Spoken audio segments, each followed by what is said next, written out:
जय श्री कृष्ण। राधे राधे दोस्तों। आज हम सुनेंगे सफला एकादशी की व्रत कथा। साल 2025 में पौष माह के कृष्ण पक्ष में आने वाली सफला एकादशी का व्रत 15 दिसंबर सोमवार को रखा जाएगा। एकादशी का यह पावन व्रत जगत के पालनहार लक्ष्मीपति नारायण को समर्पित है।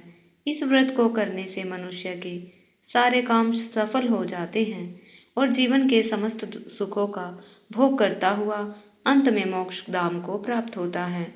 तो आइए एकादशी की कथा सुनते हैं। सारे भक्तजन इस कथा को प्रेम भाव से पूरा सुने और अधिक से अधिक एकादशी व्रत रखने वालों में इसे साझा करें। बोलो लक्ष्मीपति नारायण की जय हो। प्राचीन काल में चंपावती नगरी में महिष्मान नामक एक राजा राज्य करता था। उसके 4 पुत्र थे। उसका बड़ा पुत्र लुम्पक अत्यंत दुराचारी और महापापी था। वह पर स्त्री गमन, वैश्यगमन और अन्य बुरे कर्मों में अपने पिता का धन नष्ट करता था।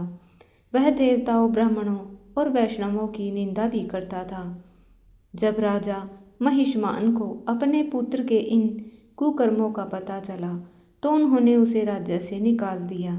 राज्य से निकाला जाने के बाद लुम्पक इधर उधर भटकने लगा। अंततः उसने चोरी का मार्ग अपना लिया।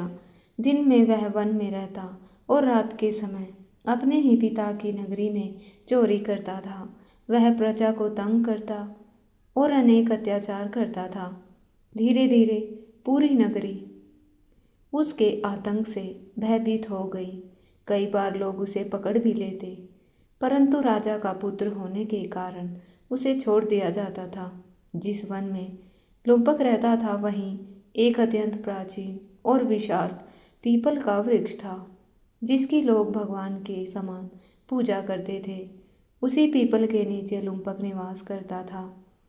एक समय पौष कृष्ण की दशमी के दिन अत्यंत ठंडी और तेज हवाएं चलने लगी। उस दिन उसे न तो शिकार मिला न ही भोजन। वस्त्रहीन होने के कारण वह पूरी रात ठंड और भूख से कांपता रहा। नींद न आने के कारण उसका शरीर अकड़ गया और प्रातः होते होते वह मूर्छित हो गया। अगले दिन एकादशी को दोपहर में सूर्य की गर्मी से उसे होश आया। वह भोजन की तलाश में निकला, परंतु कमजोरी के कारण किसी पशु का शिकार न कर सका। तब वह पेड़ों के नीचे गिरे फल बटोर कर उसी पीपल के वृक्ष के नीचे ले आया। सूर्यास्त होने पर उसने वे फल भगवान को अर्पित करते हुए कहा, हे प्रभु, ये फल आपको अर्पित है, आप ही इन्हें स्वीकार कीजिए। उस रात भी भूख और पीड़ा के कारण वह सो नहीं सका। इस प्रकार अनजाने में उसका एकादशी का उपवास और रात्रि जागरण पूर्ण हो गया। उसके इस अनजाने व्रत से भगवान श्री हरि अत्यंत प्रसन्न हुए और उसके समस्त पाप नष्ट हो गए। अगले दिन प्रातः उसके सामने एक दिव्य सुंदर घोड़ा आकर खड़ा हो गया। तभी आकाशवाणी हुई कि हे राजपुत्र, श्री नारायण की कृपा से तेरे सारे पाप नष्ट हो गए हैं। अब तू अपने पिता के पास जाकर राज्य प्राप्त कर। यह सुनकर लुम्पक अत्यंत प्रसन्न हुआ और दिव्य वस्त्र धारण कर अपने पिता के पास गया। राजा महिष्मान ने पुत्र को देखकर हर्षित होकर संपूर्ण राज्य का भार उसे सौंप दिया और स्वयं वन को चले गए। अब लुम्पक धर्म पूर्वक राज्य करने लगा। उसका पूरा परिवार भगवान नारायण का भक्त बन गया। वृद्धावस्था आने पर उसने भी राज्य अपने पुत्र को सौंप दिया और वन जाकर तपस्या की। अंत में वह वैकुंठ धाम प्राप्त हुआ। इस प्रकार जो मनुष्य श्रद्धापूर्वक सफला एकादशी का व्रत करता है उसे समस्त पापों से मुक्ति मिलती है, अंत में मोक्ष की प्राप्ति होती है। इस एकादशी के महात्म्य को पढ़ने या सुनने से अश्वमेघ यज्ञ के समान पुण्य प्राप्त होता है। भक्तों, इसी के साथ सफला एकादशी व्रत कथा पूर्ण होती है। जो भी भक्त इस पावन कथा को श्रद्धा, विश्वास और एकाग्र मन से सुनता है, उसके जीवन में व्याप्त दरिद्रता, दुख और विघ्न स्वयं ही दूर होने लगते हैं। लक्ष्मीपति नारायण की कृपा से उसके सभी कार्य सफल होते हैं। घर में सुख शांति और समृद्धि का वास होता है तथा जीवन का मार्ग शुभता की ओर अग्रसर हो जाता है।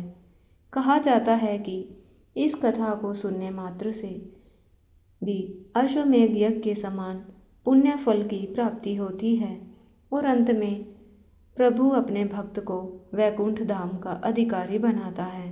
यदि आप चाहते हैं कि भगवान विष्णु और माता लक्ष्मी की कृपा सदैव आप पर बनी रहे, तो इस कथा को अपने परिवारजनों और प्रियजनों के साथ अवश्य साझा करें। कथा समाप्त होने के बाद श्रद्धा भाव से मन ही मन लक्ष्मीपति नारायण की जय का स्मरण करें। आपकी मनोकामनाएं पूर्ण होंगी। अगर आपको ऐसी ही पावन और चमत्कारिक और प्रेरणादायक कथाएं पसंद आती हैं तो इस वीडियो को लाइक ज़रूर करें, अपने मित्रों व रिश्तेदारों के साथ शेयर करें और हमारे चैनल को सब्सक्राइब करना न भूलें ताकि आने वाली हर दिव्य कथा आप तक सबसे पहले पहुंच सके। बोलिए लक्ष्मीपति नारायण की जय।